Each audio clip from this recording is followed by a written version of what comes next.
김종배 시선 집중. 여러분 안녕하십니까? 김종배입니다. 영화 왕과 사는 남자의 인기가 뜨겁다고 합니다. 관련 서적 판매량이 늘고 지역 관광까지 활기를 띠고 있다고 하는데요. 조선시대 단종의 유배 이야기가 요즘 사람들에게 공감을 사는 이유가 뭘까요? 그래서 오늘의 테마로 바로 이걸 골랐습니다. 역사의 현재성. 자, 이 문제에 집중 토론해 보도록 하겠습니다. 3월 8일 일요일 김종배의 시선 집중, 광고 듣고 시작합니다.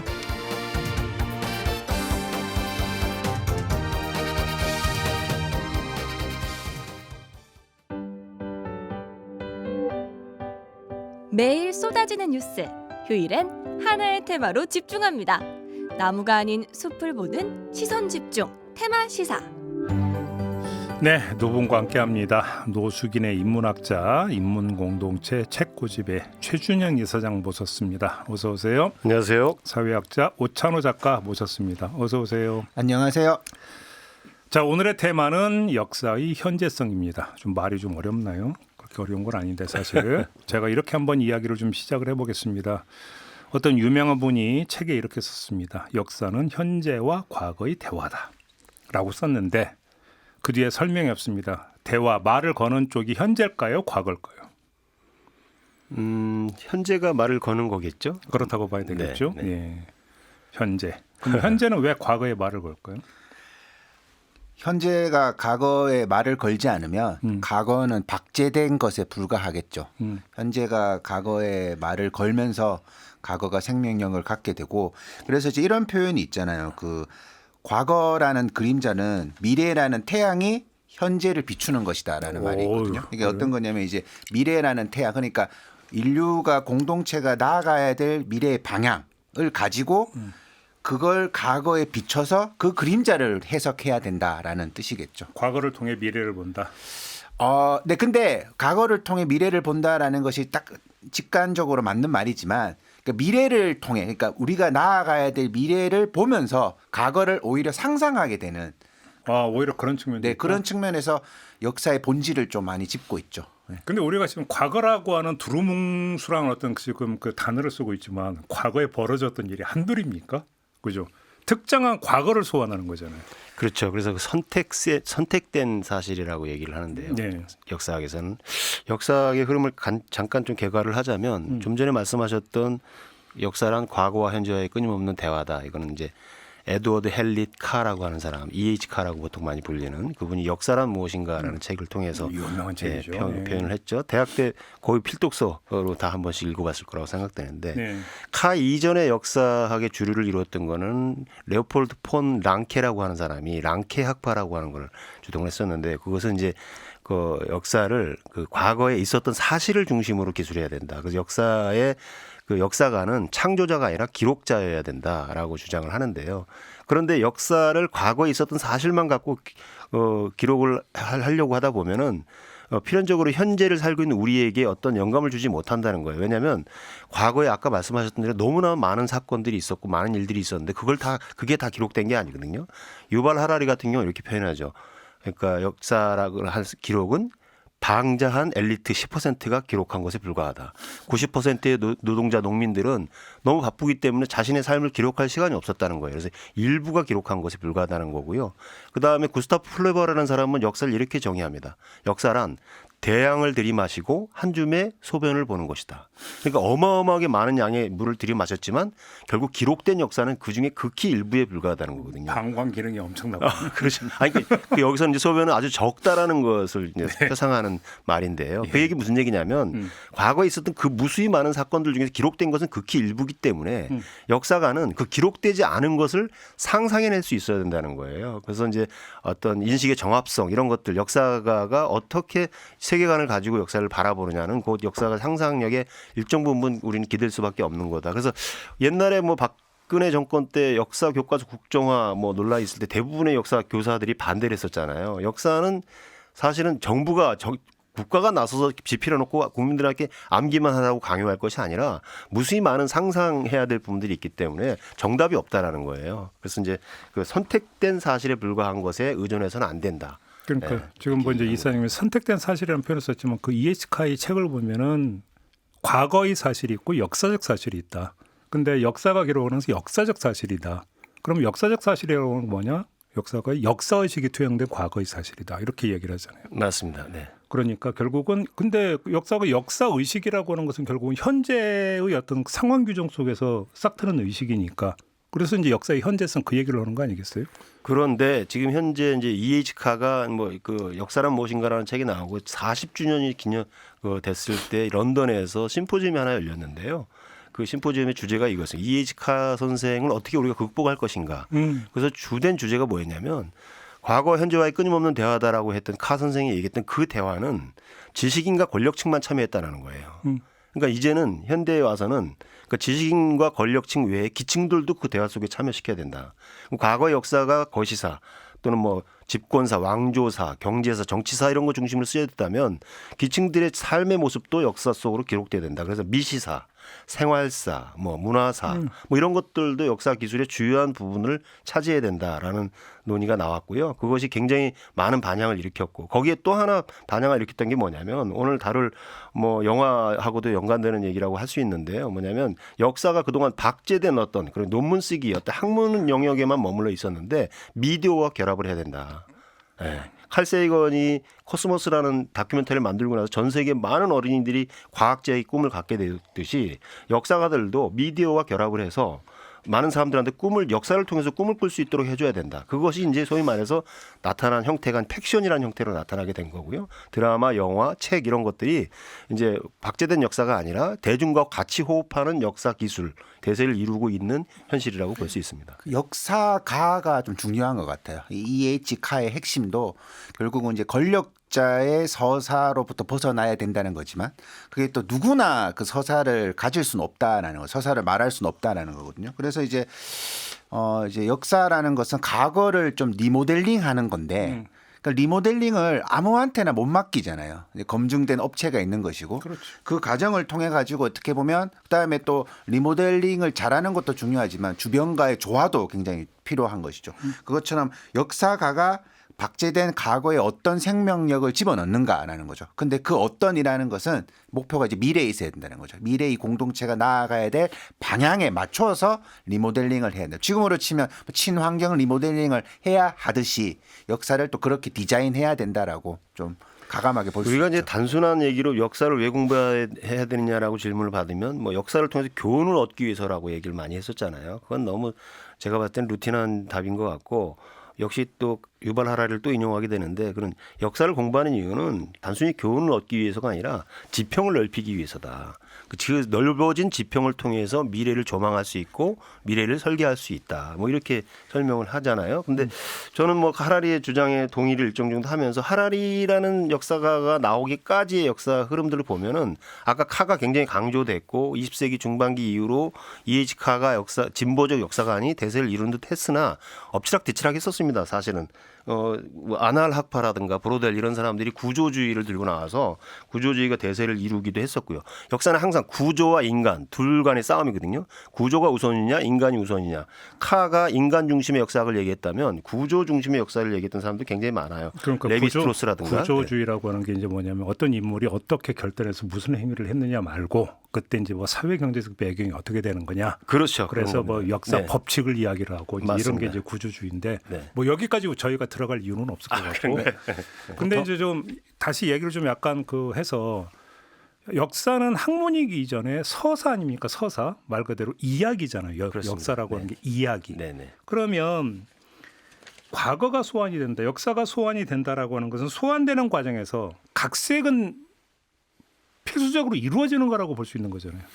근데 또 뭐 있는 사실이 조금 각색이 되면 조금 이렇게 이해할 수 있습니다. 예를 들어서 우리가 이제 박정희 시절에는 박정희 정권 당시에는 이순신 장군이 굉장히 성웅화 또 어떤 건 성역화 이런 것이 이루어지는데 저 학교 다닐 때는 네. 학교 단척하려고 맞아요. 그랬어요. 근데 그 난중에 우리나라 사람들은요 단순히 세 글자 이순신은 몰라요. 5글자 이순신 말. 성웅 이순신 혹은 영웅 이순신 이렇게만 배웠죠. 저 초등학교 때 그때 배우 김진규 씨라고 계셨는데 그분이 연기했던 성웅 이순신 영화였어요. 보셨죠? 네, 봤습니다. 네. 그게 이제 유신 전까지 그런 성역한 성공왕 작업을 했고 유신 시절이 들어오면서 강화문에 또 이순신 동상이 또 생겼고 근데 이제 난중일기 같은 것이 사실상 보면 뭐 충효만 있는 게 아니라 그 되게 막 극한의 스트레스를 담은 책이에요. 맞아요. 네, 막 인간적인 면모가 잘 네, 드러나는. 막 설사한다 그런 내용도 있고 네, 막 나는 왜 이 병이 안 낫냐 막 그런 고민도 많고 근데 그런 거는 그래도 있는 사실에서 좀 각색이 된 거다라고 생각이 되는데 어떤 거는 이제 없는 사실이 각색이 되기도 하죠. 저는 이제 그 창작이지 네, 창작. 역사가 결국은 치사자의 선택. 그래서 이제 그 에드워드 카의 그런 메시지가 중요하다라는 것을 어떤 경우에 받아들이냐면 어릴 때부터 궁금했던 게 아니 왜 우리들은 이게 어릴 때 왜 조지 워싱턴의 어린 일화를 다 알지? 그 조지 워싱턴이 막 도끼로 막 나무를 자르고 누가 잘랐느냐 하니까 막 제가 잘랐습니다. 정직의 상징처럼 느껴지는데 미국 사람들도 이걸 알까라고 생각이 들 정도로 근데 이것이 어떻게 보면 미 군정 이승만 이런 가정에서 건국의 아버지 이런 가정에서 굉장히 조지 워싱턴의 일화가 거의 뭐 위인전에 가장 첫 번째로 나오는 거죠. 근데 그 이야기조차 그 벚나무를 도끼로 잘랐다는 이야기조차 그 이후에 사람이 저술을 하면서 조금 뻥튀기를 심하게 했을 것이다라는 것이 주류적인 입장이라는 거죠. 근데 이제 제가 이제 이 질문을 드렸던 취지는 현재의 필요에 의해서 과거의 사실이 소환이 되는 과정에서 그러니까 이제 각색이 이루어진다. 각색이라고 하는 게 역사 날조를 뜻하는 건 아니겠죠. 강조점을 어디에 두느냐. 그다음에 어떤 점을 부각하고자 하는 거 오히려 이제 이런 문제라고 볼 수 있는데 긍정적으로 보면 새로운 해석일 그렇죠. 수도 있는 거고요. 근데 문제는 이게 되다 보면 현재의 관점과 당대의 관점이 차이가 날 수가 있는 거잖아요. 그러니까 A라고 하는 이 역사적 인물에 대한 현재의 필요에 의해서 이 사람은 이런 사람이라고 그러니까 평가를 했는데 그 사람이 살던 당대에 그 사람에 대한 평가는 다를 수 있는 거 아니겠습니까? 이 점은 어떻게 봐야 된다고? 과거를 소환할 때 현대인들이 주의해야 될 점들이고요. 실제로 그러한 것에 폐해가 지금 속속 나타나고 있기도 합니다. 영화나 드라마 아까 그 이순신 얘기를 했습니다만 이순신의 인간적인 면모가 굉장히 잘 드러나 있는 난중일기를 기반으로 쓴 책이 칼의 노래라는 책인데요. 김은혜. 네. 그 이전에 영웅서사에서 인간 이순신의 모습을 그렸다 그래서 굉장히 많은 사람들한테 호평을 받았고 100만 부 이상 책이 팔리기도 했는데요. 그런 것처럼 과거에 있었던 사실이 어떤 점에 방점을 찍어서 그걸 해석할 거냐가 그렇죠. 굉장히 중요한데 그렇죠.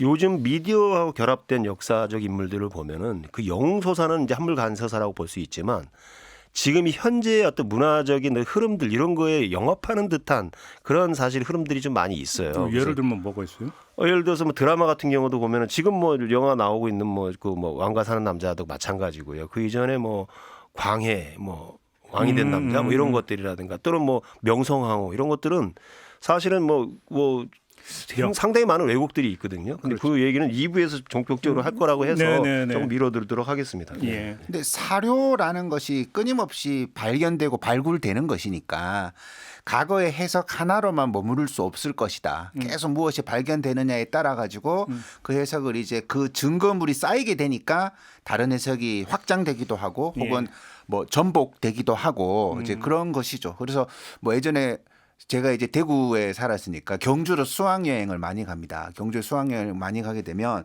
이제 뭐 견훤이 어떻게 경주를 난도질을 했는가를 굉장히 고려의 입장에서 여기 너무 잘 적혀 있습니다. 그래요? 포석정 이런 데 가보면 여기에 견훤이 찾아와서 경의 왕을 짓밟고 죽이고 뭐 어떤 이런 많이 있는데 그렇게 알고 있다가 이제 나중에 또 약간 역사를 바라보는 관점이 좀 전환되면 과연 이것을 그렇게만 기록할 수 있을 것인가? 예를 들어서 이런 것도 있거든요. 그 포석정, 경주의 포석정이죠. 경혜왕이 술 마시고 있다가 견훤왕이 바로 앞까지 온 줄도 모르고 죽었다는 것인데 향토 사학자들은 그게 이제 경혜왕이 술 먹고 놀면서 죽은 게 아니라 이제 국운이 끝나가니까 거기에서 기도를 드렸다라고도 평가를 한다라는 것이죠. 그러면 이 사료라는 것이 끊임없이 뭔가시 발견되고 발굴되고 재해석되기 때문에 과거의 시각은 계속 바뀔 수밖에 없다. 저는 그렇게 생각합니다. 그러니까 이제 예를 들어서 이런 걸 많이 해요. 그러니까 어떤 이런 과거에 이런 사실이 진짜로 있었느냐 없었느냐를 넘어서서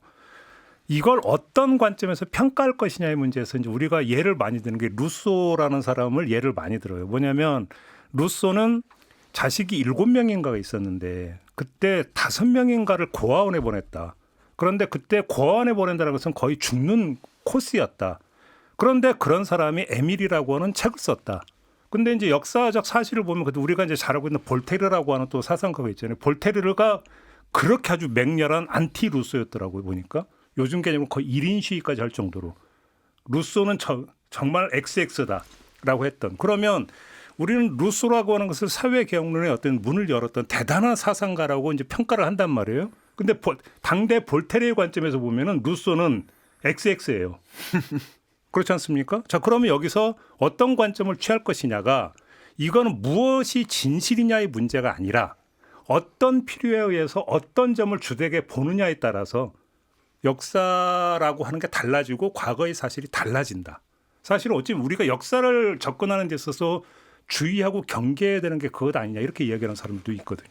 그래서 정답이 없다라고 하는 거고요. 뭐 그 루소하고 볼테르 얘기하니까 헤겔하고 쇼펜하우어 생각이 나는. 쇼펜하우어가 또 그렇게 헤겔한테 거의 독서를 열등감 때문에 독서를 많이 퍼붓다는 건 이제 유명한 얘기인데 역사에 보면 적들이 있죠. 그렇죠. 대립하는 사람들이 있고 경쟁 관계 있는 사람들도 있고 이 사람 중에서 특히 이게 굉장히 위험한 역사인 게 특정한 쪽의 편을 들다 보면 그 사람의 입장에 역사 서술을 할 수밖에 없는 거게 되는 건데요. 그렇죠. 이걸 객관적으로 본다라는 게 참 쉽지 않은 거예요. 그래서 사실 아까 역사 사실주의를 얘기했던 랑케 학파가 주장했던 것 중에 하나 그거거든요. 역사를 객관적으로 봐야 된다. 근데 사실 객관이라는 게 근데 현실적으로 있을 수 없다. 그래서 그거를 객관이 아니라 담론으로 봐야 된다. 권력과 담론의 문제로 봐야 된다. 이게 푸코의 또 주장이기도 하지 않습니까?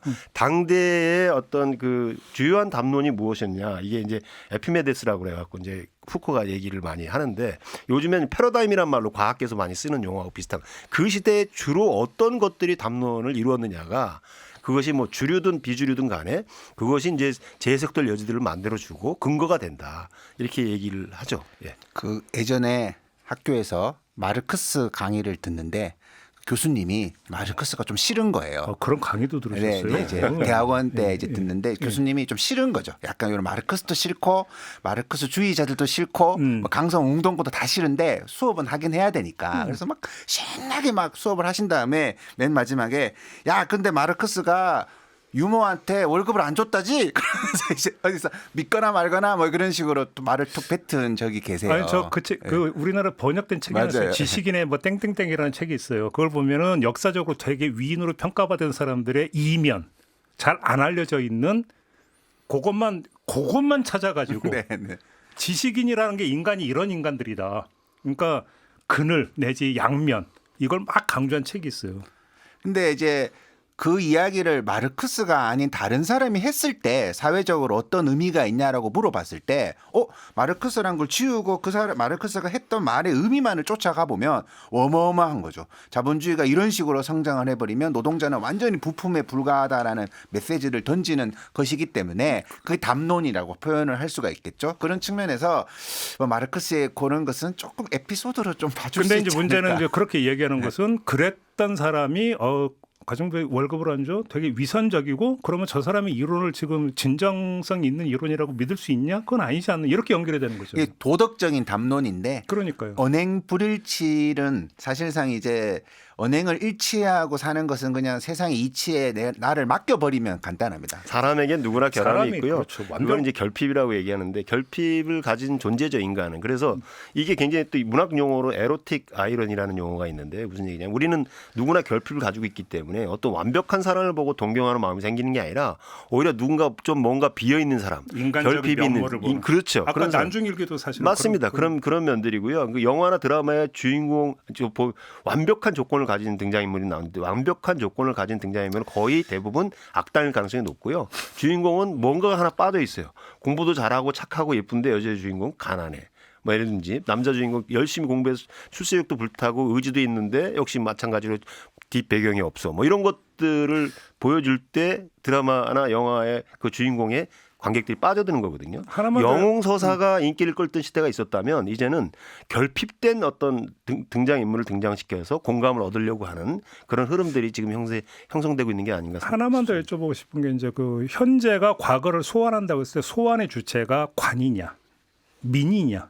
아까 이제 뭐 예를 들어서 미디어에 의한 어떤 뭐 역사든가 해석 이런 얘기도 하셨는데 이거에 따라서 목적이 달라지면 소환되는 역사의 내용, 과거의 사실의 내용도 좀 달라지는 경향이 좀 있지 않습니까? 완전히 달라지죠. 뭐 역사적 내용도 달라지고 역사적 인물에 대한 평가도 달라지고 아까 뭐 박정희가 소환한 이순신 얘기했는데 전두환은 세종대왕을 소환했거든요.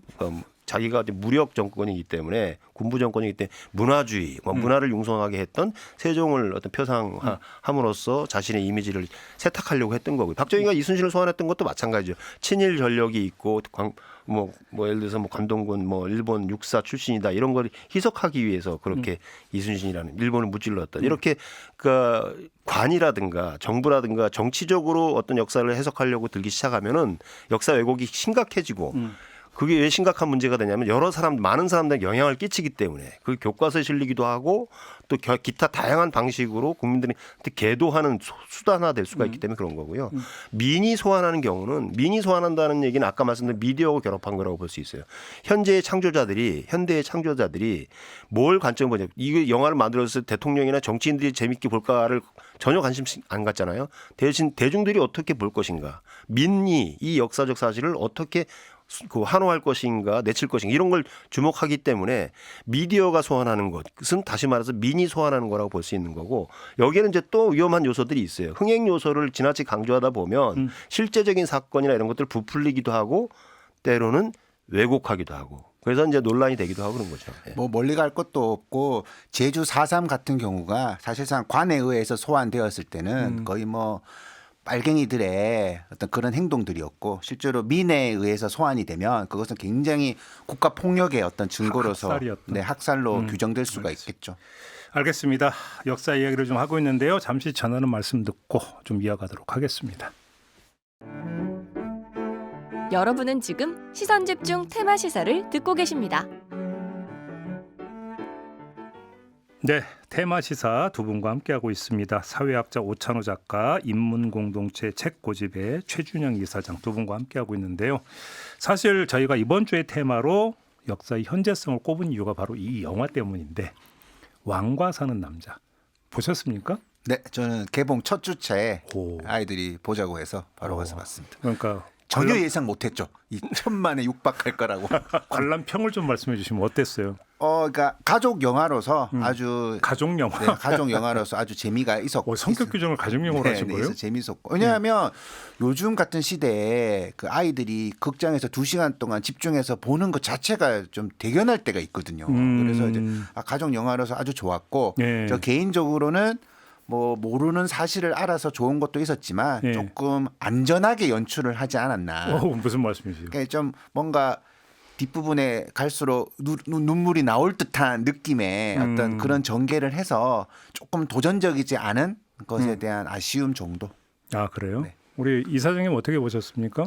저도 이 방송을 위해서 부랴부랴 혼자 가서 5시간에 가서 봤는데 혼자 봤기 때문에 더 생각을. 이사장님은 가족 영화는 아니었네. 저는 가족 영화는 아니었고. 일단 재밌게 봤습니다. 그리고 스토리가 무리하지 않고 잘 흘러가고 또 눈물 코드도 있고 웃음 코드도 있고 그래서 굉장히 웰메이드 영화다 이렇게 기본적으로는 판단을 하고요. 아까 말씀드린 좀 약간 이렇게 좀 뭐랄까 느슨한 측면들도 없잖아 있긴 했는데 연기력의 편차가 너무 심해서 연기자들이 뭐 그런 거에 대해서 연기력의 편차. 그래서 저는 개인적인 생각으로는 우리나라 영화계에 안성기가 가고 유해진이 왔다.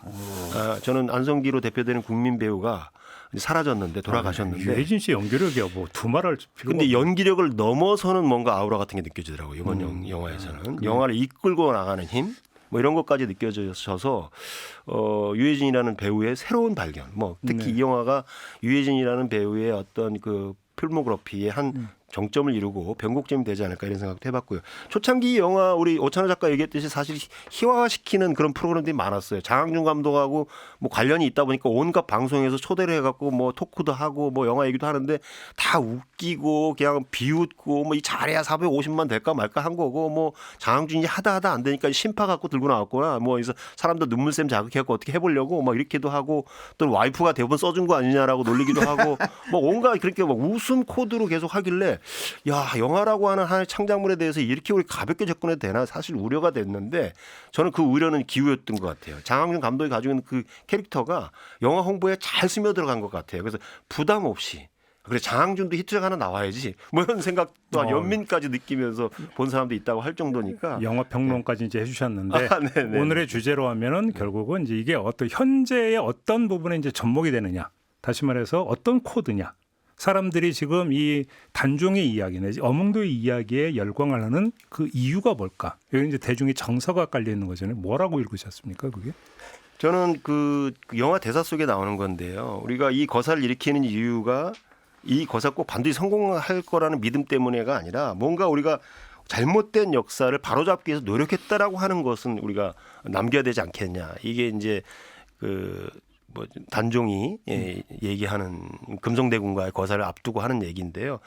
이걸 대사를 보면서 저는 요즘 그 빛의 혁명, 12.3 이후 그 계엄령 이후에 국민들이 나섰던 거 사실은 그 여의도 앞에 모이고 또 키스에스 혁명을 하고 그렇게 이렇게 보면서 자연스럽게 그렇게 연결이 되고요. 어몽도로 대표되는 그 당시 민중들이 저 사람 신분도 모르고 단지 우리 밥 배 터지게 먹을 수 있는 기회다라는 단순한 이유로 그 사람 모셨지만 결국은 그들이 민초들이 가지고 있는 진심, 정성, 정 이런 것들이 결국 어떤 계층을 초월하고 어떤 뭐 주요한 역사 담론을 어떤 뛰어넘는 어떤 뭔가 우리 고유의 어떤 정서 같은 걸 느끼게 해주기도 하고요. 그래서 미덕이 많이 담겨 있는 영화 이렇게 느끼는 바였습니다. 제 고등학교 때 국사 선생님이 종교조 출신이셨습니다. 근데 계유정난을 딱 하는 시간에 야, 너 계유정난 뜻이 뭔 줄 알아? 그러니까 뭐 계유년이 어쩌고 저쩌고 그러니까 그 정난이라는 뜻이 뭔 줄 아냐고. 아무도 모르는 그냥 외우는 거죠. 뭐 인조 반정으로 외우고 그렇죠. 계유정난으로 외우는데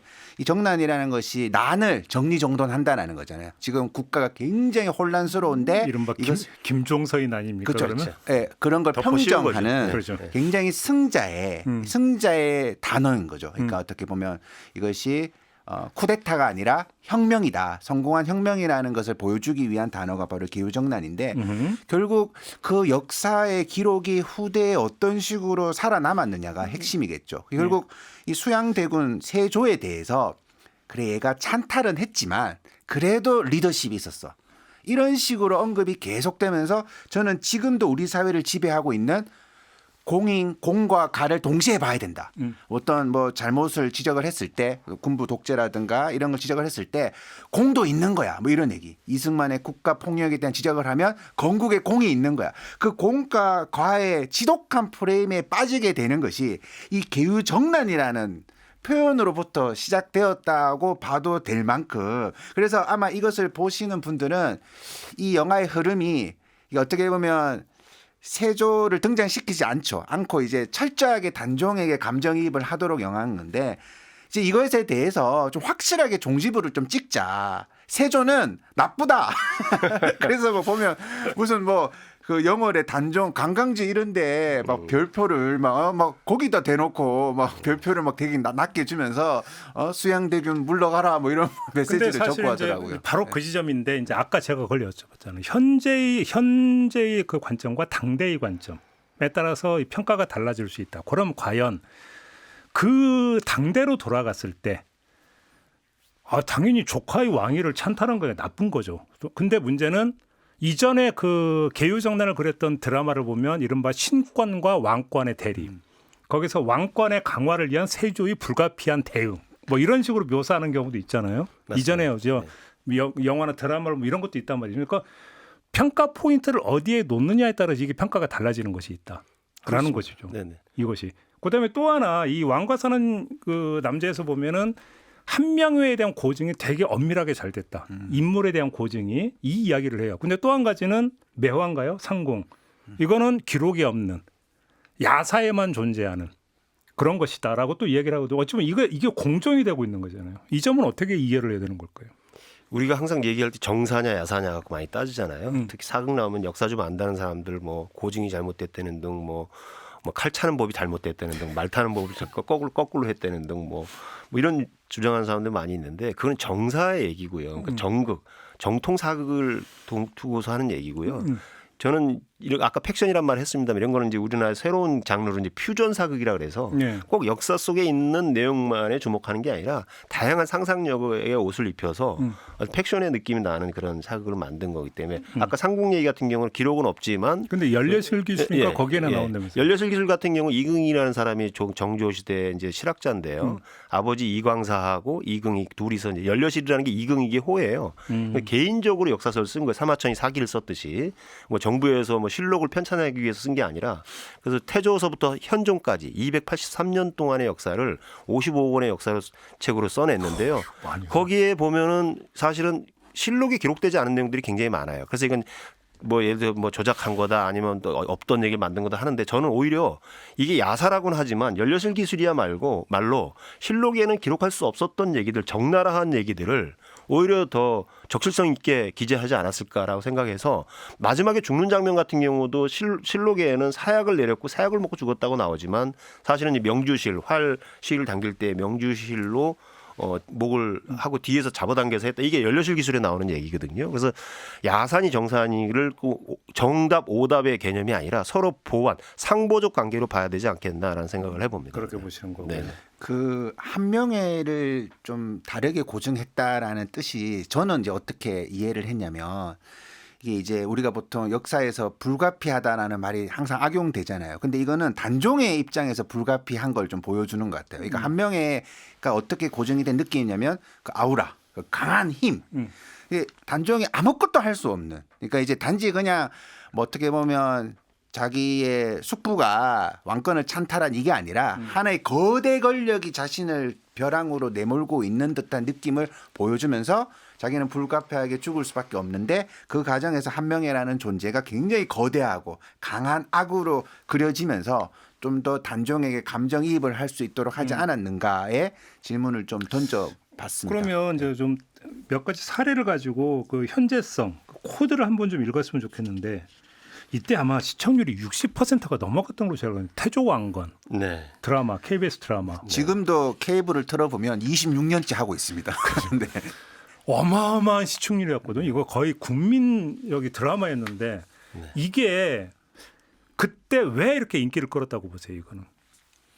뭐 이제 그런 이제 워낙 인기가 많이 끌었으니까 여러 가지 분석들이 굉장히 이제 다양하게 존재를 하는데 그러면 이제 결국은 왕건으로 기결되는 이야기. 이제 왕건이 그 이전의 궁예라든가 견훤이 가지고 있는 타협 자체는 하지 않으려고 하는 그런 어떤 폭군의 이미지가 아니라 굉장히 타협, 그다음에 융화 이런 정책들이 이 사회에 어떤 메시지를 줬는가라면서 많은 분석들을 하죠. 그러니까 시대가 요구하는 어떤 인재상이라는 것이 더 이상 이제 카리스마 있는 리더십에서 벗어나서 정말 어떤 지역 갈등이라든가 이런 어떤 다양한 갈등을 아우를 수 있는 그런 시대상을 선호하고 있다라고 분석할 수 있지만 드라마 자체가 좀 잘 만든 게 가장 큰 이유겠죠. 근데 당시에도 사실은 어떤 해석이 있었냐면 이 태조왕건의 코드가 뭐냐면 통합 코드다. 맞습니다. 이 분석이 사실 당시에도 있었어요. 왜냐하면 태조왕건이 방영된 시기가 뭐냐면 김대중 정권 때예요. 맞습니다. 김대중 정권 때 어떤 게 있었냐면 김대중 대통령이 정말로 우여곡절 산전수전을 다 겪으면서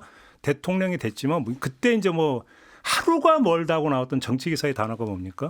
지역 감정, 동서 갈등 이런 이야기가 나오면서 대통령이 됐지만 정치적 통합을 어떻게 이뤄낼 것인가가 대단히 중요한 과제로 그러니까 제기가 되고 있는 상태에서 그건 태조왕건의 그 코드가 뭐냐면 통합이었거든요.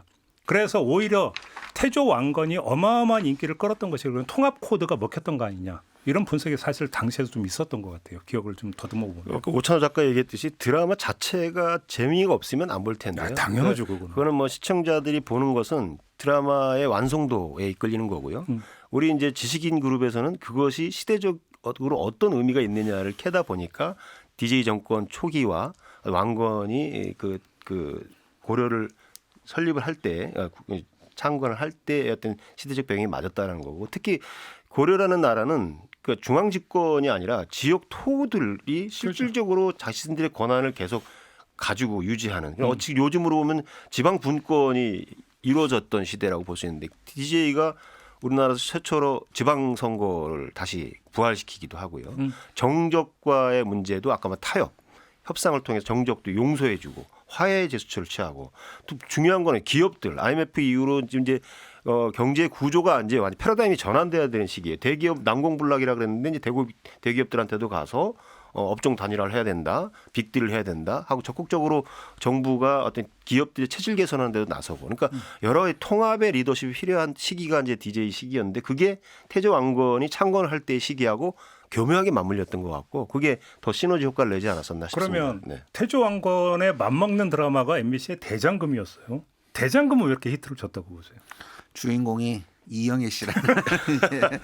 네. 네, 부인을 못 하겠고요. 네. 근데 이제 아마 그때까지 혹은 2010년대 그 직전까지 그러니까 그 긴 서사의 사극이 가능했던 시대적 분위기가 조금 또 이제 그 배경으로 존재했었겠죠. 지금 만약에 대장금이 한다면 이거 굉장히 어려운 드라마가 될 수가 있는데 아마 용의 눈물, 태조 왕건, 대장금으로 어떤 메시지가 전환된다고 우리가 가정을 해보면 용의 눈물은 좀 강한 카리스마에 대한 얘기를 다루고 있고 태조 왕건은 이제 통합되는 세상. 그러면 그 다음 얘기가 뭐냐면 이제는 갈등이 많이 줄었으니 네가 할 수 있는 거 자유롭게 펼쳐봐라고 실제로 2000년대 초반에 이런 담론이 또 많이 등장하게 됩니다.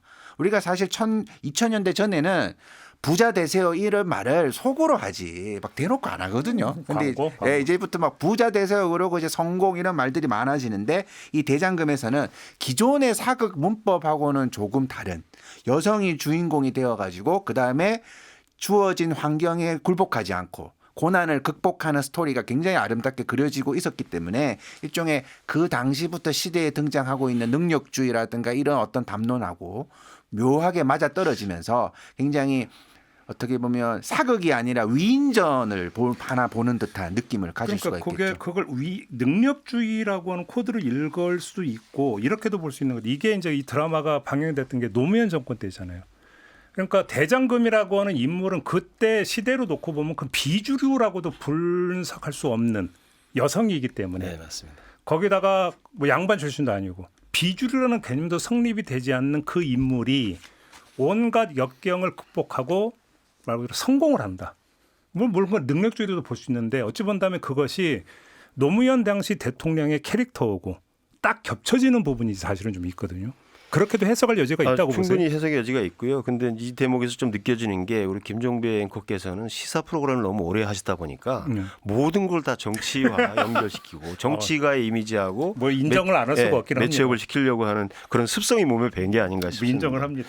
그 이전에 사극에 등장하는 여성 서사는 대부분 종속 변수였죠. 남성의 곁달려 있는 여성, 그 후궁들, 장희빈, 장록수 뭐 이런 사람들 주로 이제 후궁들이 주로 이제 후궁이나 대비 뭐 임목 대비, 궁중암투, 궁중암투 뭐 규방 뭐 문화 뭐 이런 것들이 이제 대세를 이루었는데 아까 말씀드린 장금이를 통해서 이제 새로운 여성상이랄까요? 여성들의 어떤 그동안 주목받지 못했던 여성들을 새롭게 한번 주목하는 그 새로운 어떤 패러다임을 형성한 게 아닌가 이런 생각이 근데 들고. 그런 면도 좀 있지 않나요? 시대 배경에는 뭐냐면 이제 그 IMF 극복을 하고 다시 경제가 본궤도에 오르면서 어찌 본다면 미식 문화라고 할까요?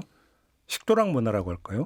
이런 거하고도 때가 좀 겹쳤던 측면도 좀 있다고 볼 수 있을까요?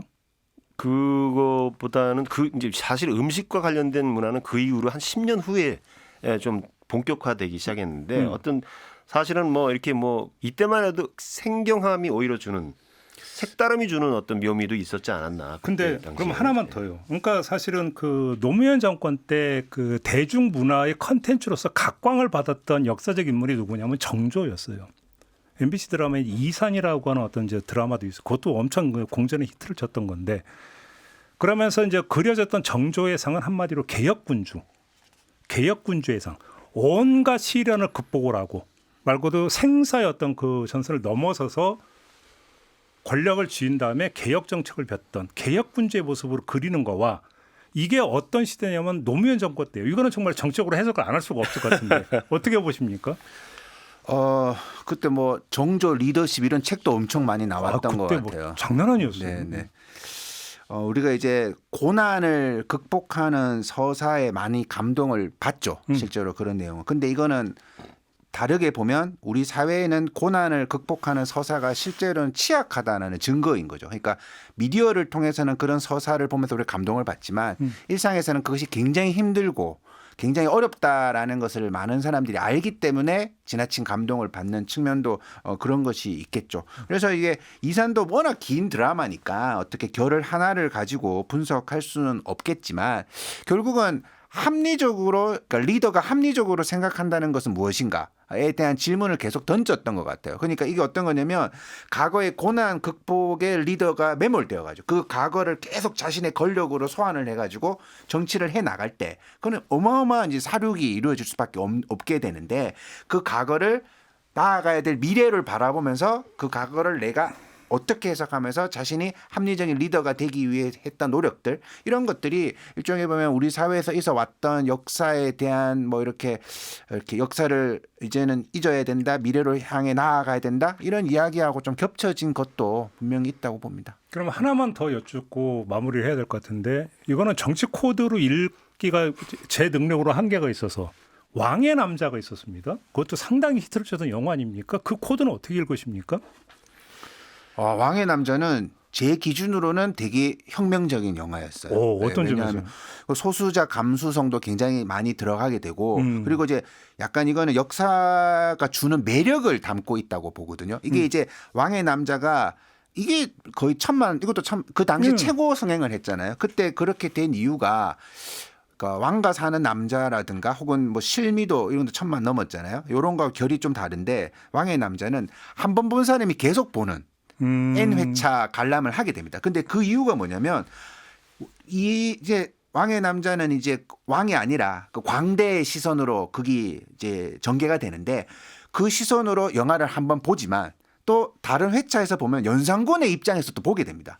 연산군이 첫 번째 그 광대의 입장에서 보면 연산군이 굉장히 폭군인데 또 연산군의 입장으로 들어가서 왕의 남자를 보고 있으면 약간 이해가 되는 그런 경향성도 드러나거든요. 그러니까 역사를 어디 코드를 맞춰서 바라보게 될 때 굉장히 역사가 입체적으로 보이게 되는데 저는 개인적으로 왕의 남자가 굉장히 강하게 그런 질문을 던졌던 영화였던 거죠. 그러면 저보고 너무 정책 해석을 한다고 욕하셨던 최준영 이사장님의 한번 해석을 들어보겠습니다. 왕의 남자를 어떻게 해석을 해야 될까요? 저도 재밌게 봤고요. 저는 이제 역발상이라고 생각돼요. 왕이라고 하는 것은 정말 절대자잖아요. 봉건 시대에. 절대자로만 생각했던 왕을 해체시키는 과정 중에 하나가 아니었나. 광대가 왕이 되고 왕이 성적 소수자와 어울리고. 역시 정치적 해석을 하시는 거예요. 뭐 이런 시대적 트렌드가 있었고 그래서 이제 봉건사와의 어떤 결별은 이미 오래전에 했지만 정서적 결별은 아직도 안 됐거든요. 역사 속에 절대자들에 대한 것은 우리 이미지가 굳어져 있는데 그 이미지를 와해시켜버리는 해체시켜버리는 그런 효과를 준 그런 아이템이 아니었나라는 생각이 들고 최근에 사극이나 이런 걸 보면 하나의 나타나는 뚜렷한 경향성이 그 임금을 막 낱낱이 해부하는 내지 난도질하는 이런 예를 들어서 선조를 완전히 찌질한 임금으로 완전히 그리는 그죠? 과거의 사극에서는 거의 보기 힘들었던 경향성이 좀 나타나는 어쩌면 그 시초라고 볼 수 있는 겁니까? 왕의 남자를? 그러니까 이제 성역이라는 게 점점 사라지는 시대가 그렇죠, 된 거죠. 뭐 어떤 등장 인물의 직책이 뭐냐 상관없이 뭐 미디어, 뭐 영화적 상상력을 통해서 얼마든지 해체시킬 수 있다라고 하는 것이 이제 뭐 일반화됐고요. 또 그런 것이 통쾌함을 주기도 하죠. 그렇죠. 성역으로 여겼었는데 거기에 완전히 해체되는 모습들을 보면 대리 만족을 시킬 수 있는 효과도 있는 거고요. 그 팩션이 갖는 힘이 그런 것 같아요. 역사적 사실에 근거하지만 그것을 자유자재로 상상력을 통해서 해체시키기도 하고 재결합시키기도 하고 평가하기도 하고 때로는 필요에 의해서 왜곡하기도 하고 이렇게 자유자재로 역사를 다룬다는 게 아까 말씀드렸던 그 데이비드 캐너다인이 썼던 굿바이 EH카로부터 이제 벗어나자라고 하는 논의와 일맥상통하는 지점이 있다라고 볼 수 있는 겁니다. 그런 것이 우리 시대에 어떤 질문을 던지는가. 그러니까 선조를 어떤 임금을 끝까지 파고드는 것은 결국 권력자에게 눈치를 안 보겠다라는 그렇죠. 뜻 같은 건데 저는 이런 것을 보고 있으면 지금 현대에 우리가 시사하는 바가 있다고 생각합니다. 최근에 뭐 신문을 보니까 그 트럼프가 약간 뭐 병호 정난을 하고 있는 거 아닙니까? 자기 혼자. 근데 그거에 대해서 어떤 이제 신문의 기사를 봤는데 강대국은 그래도 된다라는 논조가 실제로 굉장히 많이 있습니다. 강대국이니까 그런 거 아니냐라는 거죠. 그러니까 우리가 역사가 어떻게 흘러가고 있느냐. 강자에게 모든 것을 맡겨두었을 때 이것이 엉망이 되고 결국은 그 강자도 물고 뜯어야지만 사회가 좋아질 수 있다라는 교훈을 역사를 통해서 배우고 있는데 지금 벌어지고 있는 이 어떤 팩트에 대해서도 어떤 강자의 시각에서 이것을 해석하려고 하는 관성이 굉장히 여전히 있는 것 같아요. 그래서 요즘 이렇게 무슨 TV 방송 보고 있으면 꼭 전쟁에 찬성하는 사람 한 명과 반대하는 사람 한 명을 양옆에 세워두고 이야기를 하고 있더라고요. 저는 그런 거에 대해서 우리가 도대체 역사에서 뭘 배웠나 이런 생각을 하게 됩니다. 좀 마무리를 해야 되는데 역사라는 개념 말고 기억이라는 개념으로 이제 과거를 접근하는 분들도 요즘 많아지고 있잖아요. 그래서 그런 얘기했더라고요. 대중이 지금 현재의 대중이 누구를 기억하고 과거의 어떤 역사적 사건을 기억하는가를 보면 결국은 대중들이 지금 어디에 착목해 있고 무엇을 고민하는지를 엿볼 수 있다. 뭐 그런 얘기를 하던데 그 예가 이제 영화, 뭐 드라마 이런 거 아니겠습니까? 그래서 한번 좀 얘기를 나눠봤고요. 오늘 이야기는 좀 이렇게 마무리하도록 하겠습니다. 두 분 고맙습니다. 감사합니다. 고맙습니다. 네, 오늘 준비한 이야기는 여기까지입니다. 물러가고요. 내일 아침에 다시 인사드리겠습니다. 고맙습니다.